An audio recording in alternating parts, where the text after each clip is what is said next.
കൊല്ലം ഏരൂരിൽ 28-കാരിയായ യുവതിയുടെ നഗ്നദൃശ്യങ്ങൾ കൈക്കലാക്കി ഭീഷണിപ്പെടുത്തി ലോഡ്ജ് മുറികളിൽ കൊണ്ടുപോയി പീഡിപ്പിച്ച 35-കാരൻ പിടിയിൽ. ഏരൂർ നെട്ടയം വരിക്കൽ ലക്ഷം വീട്ടിൽ ഉല്ലാസാണ് ഏരൂർ പോലീസിന്റെ പിടിയിലായത്.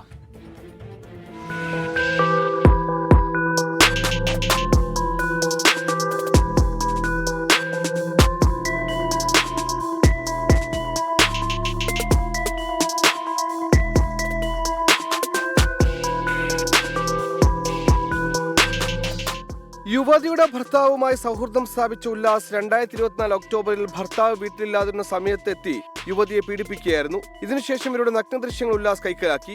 ഈ ദൃശ്യങ്ങൾ പ്രചരിപ്പിക്കുമെന്ന് ഭീഷണിപ്പെടുത്തി യുവതിയെ ആയൂരിലെ ലോഡ്ജിലും ഇവരുടെ വീട്ടിലും വെച്ച് പലതവണ പീഡനത്തിനിരയാക്കി. വീണ്ടും ലോഡ്ജിലെത്തിച്ച് പീഡിപ്പിക്കാൻ ശ്രമത്തിൽ യുവതി എതിർത്തതോടെ ഇവരുടെ നഗ്നദൃശ്യങ്ങൾ ഭർത്താവിന്റെ ഫോണിലേക്ക് അയച്ചു നൽകുകയായിരുന്നു. ഇതേ തുടർന്ന് യുവതി ഏരൂർ പോലീസിൽ പരാതി നൽകി. പരാതിയുടെ അടിസ്ഥാനത്തിൽ പോലീസ് ഉല്ലാസിനെ സ്റ്റേഷനിലേക്ക് വിളിച്ചു വരുത്തി അറസ്റ്റ് ചെയ്യുകയായിരുന്നു. പ്രതിയെ കോടതിയിൽ ഹാജരാക്കി റിമാൻഡ് ചെയ്തു. 24 കൊല്ലം.